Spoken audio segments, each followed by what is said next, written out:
안녕하세요. 낙성되어 있는 요양보호사교육원 조교수입니다. 요양보호사 시험 대비 귀로 듣는 단원별 요약을 준비했습니다. 편안하게 듣다 보면 단원 정리가 저절로 되실 겁니다. 의사소통과 정서지원 시작합니다. 먼저 효과적인 의사소통과 정서지원의 내용입니다. 교재 398페이지고요. 의사소통의 필요성을 살펴보면 요양보호에 필요한 정보를 수집하고 대상자 및 가족과의 신뢰관계를 형성하고 대상자에 대한 깊은 이해, 서비스의 질을 향상하고 자신의 생각과 감정을 효과적으로 표현할 수 있는 게 의사소통입니다. 또한 타전문직과 원활한 업무 협조를 할 수 있습니다. 자, 399페이지 보시면 의사소통의 유형에 대해서 나옵니다. 의사소통에 가장 영향을 많이 미치는 것은 비언어적인 요소로 시각적인 요소를 들 수 있고요. 그 다음에 두 번째로는 음성이에요. 청각적인 요소라고 얘기하죠. 자, 언어적인 요소, 말의 내용은 세 번째로 됩니다. 그래서 가장 영향을 많이 미치는 순서대로 말하면 비언어적인 요소, 음성, 언어적인 요소예요. 그러면 언어적 의사소통과 비언어적 의사소통에 대해서 한번 다시 살펴보겠습니다. 언어적 의사소통은 속어라든가 방언, 사투리라고 그러죠. 속삭임, 귓속말 등 말과 언어를 사용해서 의사소통을 하는 걸 이야기합니다. 효율적인 의사소통을 위해서는 명확하고 이해하기 쉬운 언어를 사용해야 되겠죠. 자, 400페이지에 보시면 비언어적 의사소통에 대해서 나와요. 비언어적 의사소통이란 용모, 자세, 침묵, 말투, 얼굴 표정, 손짓, 눈짓, 몸짓, 목소리 크기, 실룩거림, 으쓱거림, 웃음소리 크기, 눈물 등을 이야기하고 언어적 의사소통보다 더 중요하게 활용되면서 감정적이고 정서적인 부분이 크게 작용하는 것은 바로 비언어적 의사소통이라고 할 수 있겠습니다. 자신의 의사를 표현하기 쉬운 어려운 대상자는 서비스를 할 때 이 비언어적 의사소통이 매우 중요해요. 말씀을 잘 못하시기 때문에 몸으로 나타내는 비언어적 의사소통에 우리가 더 주의를 기울여야 됩니다. 자, 401페이지를 보시면 비언어적인 의사소통 기법에서 바람직한 태도와 바람직하지 않은 태도가 또 나오는데요. 자, 얼굴 표정을 한번 살펴보면 얼굴 표정의 바람직한 태도는 따뜻하고 배려하는 표정, 다양하고 생기 있고 적절한 표정, 자연스럽고 여유 있는 입모양, 간간히 적절하게 짓는 미소는 바람직한 태도. 바람직하지 않은 태도는 눈썹을 치켜 세우거나 상대방이 말을 하는데 하품을 하거나 입술을 깨물고 꼭 담은 입, 부적절하고 희미한 미소, 지나치게 머리를 끄덕거리는 것은 바람직하지 않은 태도. 다 시험에 잘 나오는 것들이에요. 자, 자세의 바람직한 태도는 상황에 따라 적절하게 자세를 기울이고 대상자를 향해서 약간 기울이고 관심을 보이면서 편안한 자세는 바람직한 태도. 바람직하지 않은 것은 대상자로부터 비껴 있다라든지 몸을 앞으로 구부리는 태도라든지 손과 입에 손가락을 대는 것, 그 다음에 손가락으로 지적하는 것은 바람직하지 않습니다. 자, 눈맞춤을 살펴보면 대상자와 같은 눈높이에서 눈을 마주치고 적절하게 시선을 움직이는 것은 바람직한 태도인데 눈 마주하기를 회피하다든지 대상자보다 높거나 낮은 곳에서의 눈높이나 시선을 한 곳을 뚫어지게 쳐다보는 것, 요거는 바람직하지 않은 태도입니다. 어조는요. 어조는 크지 않은 목소리에 분명한 발음에 온화한 목소리, 대상자의 정서에 반응하는 어조, 적절한 말 속도는 바람직한 태도고 너무 작거나 너무 큰 소리, 들뜬 듯한 목소리, 너무 빠르거나 너무 느린 목소리라든가 잦은 헛기침, 긴 침묵은 바람직하지 않은 태도입니다. 자, 이번에는 효과적인 의사소통 방법이에요. 자, 라포 형성이라는 단어가 나오죠. 라포라는 거, 자, 402페이지입니다. 라포란 마음의 유대라는 뜻으로 서로 마음과 마음이 통하는 것을 우리는 라포라고 얘기를 하고요. 라포가 형성돼야만 의사소통이 제대로 되고 라포 형성이 되지 않은 상태에서 의사소통을 하면 상대방의 말이 소음처럼 들릴 수도 있는 게 바로 먼저 라포를 형성해야 되는 이유입니다. 그러면 경청에 대해서 먼저 살펴보겠습니다. 경청에서 좋은 경청이란 무엇인지, 경청을 방해하는 것은 무엇인지 살펴보겠습니다. 좋은 경청이란 상대방이 말하려고 하는 의미를 잘 파악하고 이해하는 것을 좋은 경청이라고 얘기를 하고요. 그러기 위해서는 혼자서 대화를 독점하지 않고 말하는 순서를 지키고 상대방의 말을 가로채거나 이야기를 가로막지 않습니다. 의견이 다르더라도 일단 수용을 하고 논장에서는 먼저 상대방의 주장을 들어줍니다. 시선을 맞추며 귀로만 듣지 말고 오감을 동원해서 적극적으로 돕고요. 흥분하지 않고 비판적인 태도를 버립니다. 상대방이 말하는 의미를 이해하고 단어 이외에 보이는 표현에도 신경을 씁니다. 상대방이 말하는 동안 경청하고 있다는 걸 표현하는 것, 이거는 좋은 경청이고요. 자, 403페이지에 경청을 방해하는 것을 살펴보시면 대충 짐작하고 끊임없이 비교하고 상대방을 나 자신의 경험에 맞춰서 이야기하고 미리 답을 준비하거나 충분히 듣지 않은 상태에서 조언하는 것은 경청을 방해하는 행위입니다. 듣고 싶지 않은 말을 걸러내거나 상대방의 말을 반박하고 논쟁하기 위해서 듣는 경우도 잘못된 것이고요. 마음에 들지 않을 경우 슬쩍 넘어가면서 대화의 본질을 피하는 것은 올바르지 않은 방법입니다. 자, 403페이지는 공감에 대한 이야기가 나와요. 자, 공감은 시험에 아주 잘 나오고 의사소통에서의 문제들은 예문이 줄어지면서 사례가 나오면서 이러이러할 때 공감되는 반응은 무엇이냐, 이렇게 주로 따옴표 형식으로 문제가 나오는 게 의사소통의 문제입니다. 자, 공감의 뜻 살펴봅니다. 상대방의 말을 상대방의 관점에서 이해하고 감정을 함께 느끼며 자신이 느낀 바를 전달하는 것을 바로 공감이라고 얘기합니다. 자, 공감의 사례를 한번 보시면 대상자가 말씀을 이렇게 하세요. 양치질을 하라, 속옷 갈아입어라, 머리 빗어라 명령하고 나를 어린애 취급하잖아요. 이렇게 말했을 때 요양보호사의 공감하는 내용은 제가 어르신에게 일일이 간섭하는 데 있어서 성가시고 화나셨군요. 이렇게 말하는 거예요. 어르신이 지금 싫잖아요. 싫은 거에 대해서 같이 공감하면서 어르신이 화나셨군요. 말하는 건 올바른 대응 방법이고요. 다시 또 다른 예를 한번 보시면 어르신이 지난번 요양보호사 더 잘했는데 이럴 때 사실 별로 기분이 좋지는 않겠지만 공감하는 내용은 지난번 요양보호사가 일을 잘하셨나 봐요. 마음에 안 드시는 게 있으면 말씀해 주세요. 어르신의 마음을 공감한 내용이죠. 또 다른 예입니다. 아이고 여기 아파 저기 아파 갈수록 더 아픈 것 같아. 이렇게 말할 때 건강하고 사고 싶은데 아프시니까 많이 힘드시죠. 지금 사례 세 가지를 든 거 보면 다 어때요? 어르신의 말을 이해하고 공감해서 같은 마음으로 대화를 나누는 것은 공감이다. 이렇게 얘기를 합니다.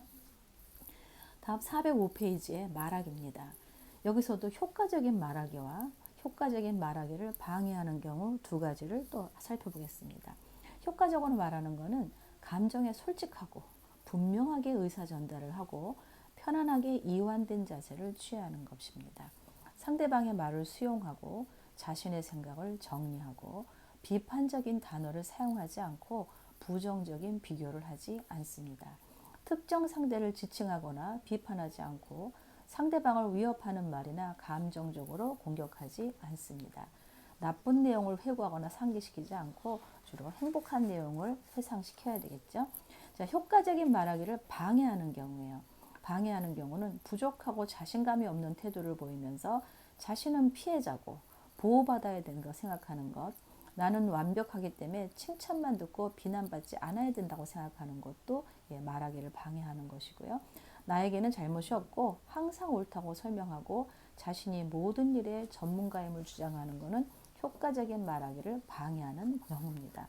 자, 405페이지에 정말 시험에 많이 나오는 게 바로 나 전달법이에요. 나 전달법 늘 시험에 나오고 있고 은근히들 어려워하시는 거니까 그 개념을 잘 생각해 보세요. 나 전달법은 말 그대로 나를 주어로 이야기하면서 나의 생각이나 감정을 전달하는 것을 이야기합니다. 그래서 이 대화체가 있을 때 나를 주어로 했는지 너를 주어로 했는지를 잘 살펴보셔야 돼요. 그 다음 내용은 상대방의 행동이나 상황을 있는 그대로 비난 없이 구체적으로 말한다. 나의 생각을 말하는 게 아니라 상황은 그냥 그대로를 이야기를 하고 상대방의 행동이 나에게 미치는 영향을 또 구체적으로 얘기합니다. 그 상황에 대해서 내가 느끼는 바를 솔직하게 얘기하고 전달한 말을 건넨 후에 상대방의 말을 또 듣고 원하는 바를 구체적으로 말하는 것. 그래서 나를 주어로 비난 없이 나에 대해서 구체적으로 말하고 내가 느낀 바를 진솔하게 말하면서 상대방의 말을 들은 다음에 다시 구체적으로 말하는 것 뭐다? 나 전달법. 이게 내용만으로는 사실 너무 힘들어요. 자, 예문을 한번 살펴보겠습니다. 함께 홍보물을 배포하기 위해서 만나기로 한 동료가 시간이 늦었어요. 왜 이렇게 늦었어? 이렇게 말하고 싶지만 왜 이렇게 늦었어? 하면 너 왜 이렇게 늦었어? 이렇게 되는 거죠. 올바른 표현은 기다리는 동안에 걱정하고 조바심이 났어. 다음에는 약속을 잘 지켜주길 바랍니다. 나는 지금 조바심이 났어요. 이 얘기죠. 나는 조바심이 났다. 이 내 감정을 말했기 때문에 나 전달법이에요. 또 중요한 전화를 기다리고 있는데 요양보호사가 통화를 길게 해요. 사실 왜 이렇게 안 끊어 하는 건 너 왜 이렇게 안 끊어? 보통 이렇게 얘기하는 건 너 전달법이에요. 그런데 나 전달법으로 대화한 거 잘 들어보세요. 나에게 걸려올 중요한 전화를 받게 되지 못하가 까봐 조바심도 나고 걱정이 돼요. 누가 걱정된다는 거야? 내가. 나에게 걸려올 중요한 전화를 받지 못하게 될까봐 나는 걱정이 돼요. 이렇게 해서 나 전달법이에요. 통화를 짧게 해주면 좋겠어요. 이거는 너는 짧게 했으면 좋겠다라는 거지만 너에 대한 상황을 구체적으로 말하는 것이 너는이 주어가 아니죠. 나는 전화를 받지 못할까봐 걱정되고 나는 조바심이 난다 해서 내가 주어입니다.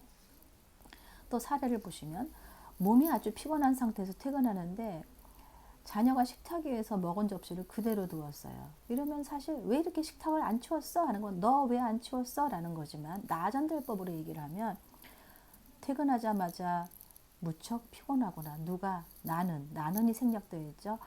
이제는 또 먹은 그릇은 치워줬으면 좋겠다. 너에 대한 구체적인 상황이에요.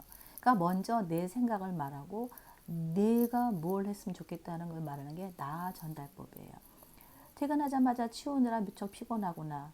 이거는 내가 퇴근했는데 이걸 치우니까 피곤하구나. 나는이 주어져. 그 다음에 상황에 대해서 먹은 그릇을 치워주면 좋겠다. 너한테 말하는 구체적인 내용이에요. 그래서 먼저 나에 대한 생각을 말하는 겁니다. 다시 또 대화를 나누는데 나의 말에 반응이 없는 동료에게 나 전달법으로 말하면 당신이 내 이야기를 어디까지 들었는지 알 수 없어 답답해요.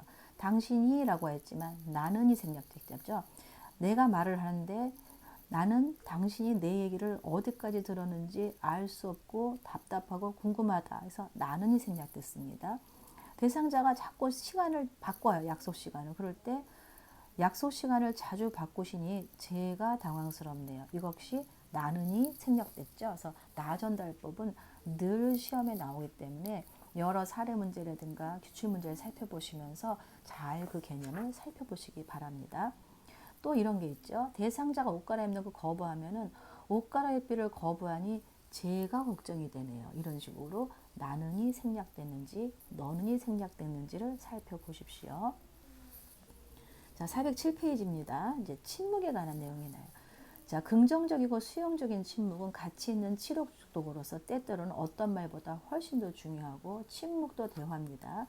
요양보호사, 대상자 모두에게 생각을 정리할 시간을 주는 것보다 침묵을 말합니다. 또 수용에 대한 개념이 있죠. 자, 수용이란 비평 없이 있는 그대로 묻지도 따지지도 않고 있는 그대로 그냥 품어 안는 것은 수용의 개념이라고 할 수가 있습니다. 408페이지 말버타기입니다. 대상자와 효과적인 말버타는 방법입니다. 대상자의 신체적, 심리적, 사회적 특성을 이해하고 대상자의 개인적 특성, 질병, 생활력 등을 이해하고 존중합니다. 대상자의 삶을 옳고 그름이나 좋고 싫음으로 판단하지 않고 차이와 다양성으로 수용을 합니다. 대상자와 과도한 의존관계를 형성하지 않도록 하고 대상자를 아이처럼 취급하거나 반말이나 명령조의 언어를 사용해서는 안 됩니다. 대상자의 기분이나 감정에 주의를 기울이고 공감을 하는데 자, 공감에 대한 내용 여러 번 시험에 나왔었거든요. 자, 교재를 보시면서 거기 있는 사례들 잘 보시고요. 특히 이제 시험에 많이 나왔던 사례만 잠깐 제가 좀 설명을 드리면 대상자 어르신이 돌아가신 배우자 때문에 잠을 잘 못 주무신다고 투덜하실 때 대상자가 이렇게 말씀하세요. 영감이 떠난 후엔 도둑될까봐 겁도 나고 잠을 잘 못 자. 이럴 때 감정 공감하는 내용은 많이 모셔오셨어요. 잠을 못 주무셔서 피곤하시겠어요. 이거는 감정 공감으로 대답을 하는 것이고요. 어르신이 영감 기일도 다가오고 요 며칠 잠을 설치고 있어. 이렇게 말할 때 감정 공감의 내용은 할아버지 생각이 많이 나시나 봐요. 이렇게 말하는 거고요. 또 어르신이 다시 영감이 있을 때는 늘 문단속을 잠자리를 살펴줬었거든. 이럴 때 감정 공감은 자상한 분이셨네요. 이렇게 말하는 건데 만약에 적극적인 청취라면 사진 가지고 계시면 보여주실 수 있나요? 이렇고요. 증상 완화 보조의 또 대화는 제가 따뜻한 물로 발을 씻겨 드릴게요. 또 정보 제공의 개념으로는 식사하고 산책하면 밤에 주무시는데 도움이 될 것 같아요. 똑같이 영감이 있을 때는 늘 문단속으로 자리를 살펴줬었거든 했을 때 감정 공감인 것은 적극적인 청취인 것은 증상 완화 보조인 것은 정보 제공인 것은 다 시험에 나왔던 거예요. 그때그때 무엇을 요구하느냐에 따라서 감정 공감이면 할아버지가 자상한 분이셨네요. 요게 답이고요. 접근적인 청취가 무엇이냐 이렇게 문제가 나오면 사진을 가지고 계시면 보여주실 수 있나요? 요게 답이고요. 증상 완화 보조인 것은 무엇이냐 하면은 제가 따뜻한 물로 발을 씻겨 드릴게요고요. 정보 제공은 식사하고 산책하면 밤에 주무시는데 도움이 될 것 같아요. 이렇게 각각 똑같은 문제인데 답이 다를 수 있기 때문에 사례를 자꾸 다뤄보시지 않으면 헷갈리실 수가 있습니다. 자, 410페이지를 보시면 상황별 의사소통이 나오는데 자, 의사소통에 장애가 없는 경우와 의사소통에 장애 있는 경우 두 가지를 또 살펴보겠습니다. 의사소통 장애가 없는 경우 대상자와 의사소통할 때는 대상자의 말하는 속도에 맞추고 이해하기 쉬운 단어를 사용하며 너무 작거나 크게 말하지 않고 대상자를 존중하는 태도를 보이며 동의하에 어르신으로 부르게 됩니다. 본인을 소개할 때는 이름, 소속, 역할 등을 전달합니다. 가족과의 의사소통일 때는 대상자에 대한 정보를 수시로 주고받고 가족과 의견이 상충될 때는 시설장에 보고를 합니다.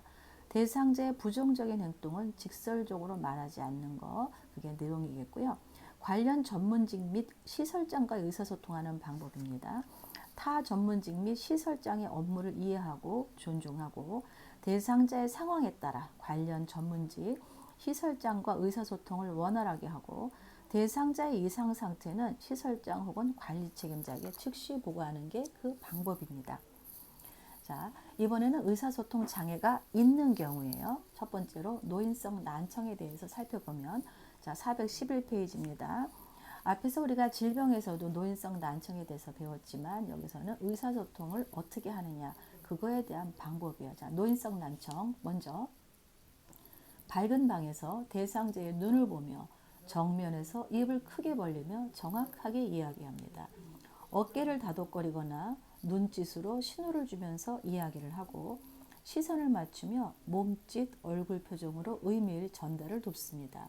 말의 의미를 이해할 때까지 되풀이하고 이해했는지 확인하고 알아듣기 쉽도록 천천히 차분하게 정보를 충분히 제공합니다. 보청기를 착용할 때 입력은 크게, 출력은 낮게 조절을 하고 보청기의 건전지와 전원 스위치가 작동하는지를 확인합니다. 난청이 있는 대상자는 본인이 잘 듣지 못하기 때문에 다른 사람이 자신을 속인다고 의심하는 경향이 있다는 것도 알아주세요.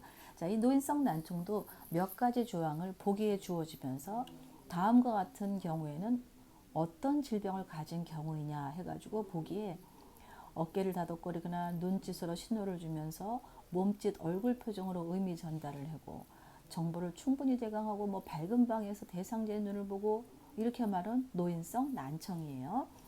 자, 다음에는 시각장애입니다. 시각장애는 안 보이는 분이시죠? 그러나 귀는 들려요. 자, 앞에서 이야기를 해야 돼요. 대상자의 정면에서 이야기를 하고 대상자를 만나면 신체 접촉을 하기 전에 먼저 말을 건네서 알게 갑자기 만지면 놀랄 수가 있기 때문에 먼저 앞에서 이야기하고 그 다음에 몸의 신체 접촉을 하고요. 지지대명사, 이쪽, 여기 이런 걸 사용하지 말고 사물의 위치를 시계 방향으로 1시 방향, 3시 방향, 7시 방향 이렇게 이야기를 해야 되겠고요. 대상자를 중심으로 오른쪽 왼쪽, 요양보호사를 중심으로 오른쪽 왼쪽이 아닙니다. 마주보고 얘기하면 요양보호사의 반대쪽이겠죠. 자, 대상자를 중심으로 오른쪽 왼쪽을 설명하며 원칙을 정하여 두고요. 이미지가 전달하기 어려운 형태나 사물 등은 촉각으로 이해를 시킵니다.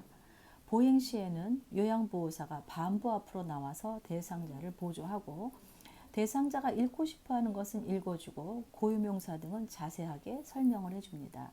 대피를 할 경우에 정확하게 받아쓰고 내용을 다시 확인합니다.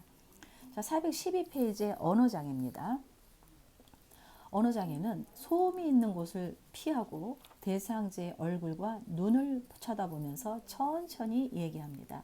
앉아서 면담하고 질문에 대한 답변이 끝나기 전에 다음 질문을 하지 않습니다. 듣고 있음을 표현하면서 대상자의 말이 확실히 끝날 때까지 기다려주고 이해가 된 경우에는 네, 아니요라고 짧게 대답해 줍니다. 언어장애인 환자, 실물, 그림판, 문자판을 이용해서 대화를 나누게 되겠고요. 눈을 깜빡거리거나 손짓, 고개를 끄덕이는 등의 의사표현을 하게 합니다. 잘 표현했을 때는 칭찬과 더불어서 긍정적인 공감을 비언어적으로 표현해 주는 게 그 방법입니다. 자, 판단력 이해력 장애입니다. 판단력 이해력 장애는 간단한데도 시험에 아주 잘 나오고 있으니까 잘 들어보세요. 어려운 표현을 사용하지 않고 짧은 문장으로 천천히 이야기하고 몸짓, 손짓을 이용해서 상대방의 말하는 속도에 맞춰서 이야기하고요. 실물, 그림판, 문자판을 이용하고 아이처럼 취급해서 반말을 사용하지 않도록 하는 것 판단력 이해력 장애 환자와 의사소통하는 방법입니다. 자, 413페이지에는 주의력 결핍 장애가 이야기가 나오는데요. 자, 주의력 결핍 장애는 대상자와 눈을 맞추고 명확하고 간단하게 단계적으로 제시를 하고요. 메시지를 천천히 조용히 반복을 합니다. 구체적이고 익숙한 사물에 대해서 대화를 나누고 목표를 인식하고 단순한 활동을 먼저 제시합니다. 주의력에 영향을 주는 환경적 자극을 최대한 줄이고 주변 사람들에게 주의력 결핍 장애에 대한 이해를 구하는 게 그 방법입니다. 자, 마지막으로 진압력 장애입니다. 진압력 장애는 대상자의 이름과 존칭을 함께 사용하고 대상자를 일관성 있게 대하도록 노력하면서 시간, 장소, 사람, 날짜, 달력, 시계 등을 자주 인식시키는 게 그 방법이겠고요.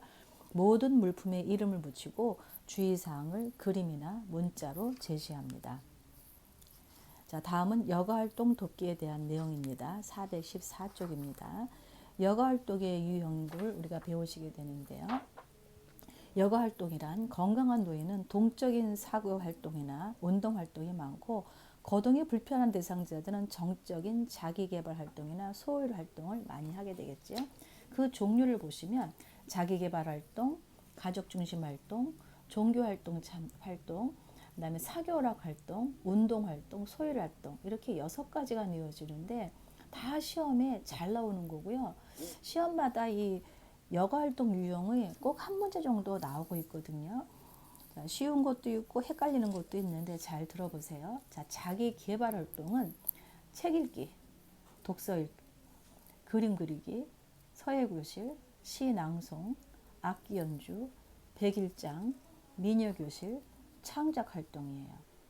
다시 자기 개발 활동은 책 읽기, 독서교실, 그림 그리기, 서예교실, 시 낭송, 악기 연주, 백일장, 미녀교실, 창작 활동. 가족 중심 활동 비교적 좀 쉽죠. 가족이란 단어가 나옵니다. 가족 소풍, 가족과의 대화, 외식 나들이. 자, 거동이 불편하거나 등급 대상자가 외식을 혼자는 못 가실 거 아니에요. 주로 가족과 가겠죠. 그래서 가족과 함께 한다 해서 가족 소풍, 가족과의 대화, 외식 나들이 이렇게 알아두시면 되겠고 제일 쉬운 게 이거 같아요. 종교 참여 활동. 교회, 사찰, 성당 가기. 이거는 특별히 안 해도 다 아시겠죠? 사교오락 활동입니다. 사교오락은 영화, 연극, 음악회, 전시회, 주로 건강한 노인들이 하실 수 있는 거죠. 사교력 활동, 영화, 연극, 음악회, 전시회고요. 운동은 체조나 가벼운 산책, 거동이 가능하신 분들이 가능하겠죠. 건강한 어르신들. 자, 소일 활동은 또 집에 계시는 분들이 주로 할 수 있는데 텃밭 야채 가꾸기, 식물 가꾸기, 신문 보기, 텔레비전 시청, 종이 접기, 퍼즐놀이. 이게 6가지 유형 꼭 알아두세요. 자, 415페이지에 노인의 여가 활동 돕기에 하는 거. 먼저 거동이 불편하거나 인지기능 저하 대상자는 어렵지 않고 흥미를 느낄 수 있는 여가 활동이 좋겠고, 대상자의 욕구에 맞는 여가 활동을 지원하고 참여하도록 동기를 부여해야 합니다. 대상자의 신체적 기능이나 상태, 성격에 맞는 개별적인 프로그램을 지원하고 여가 활동을 지원할 때 대상자에게 충분히 설명하고 동의를 얻어서 실시를 합니다. 여기까지가 의사소통과 정서 지원 또 여가 활동 돕기에 관한 내용이었습니다. 감사합니다.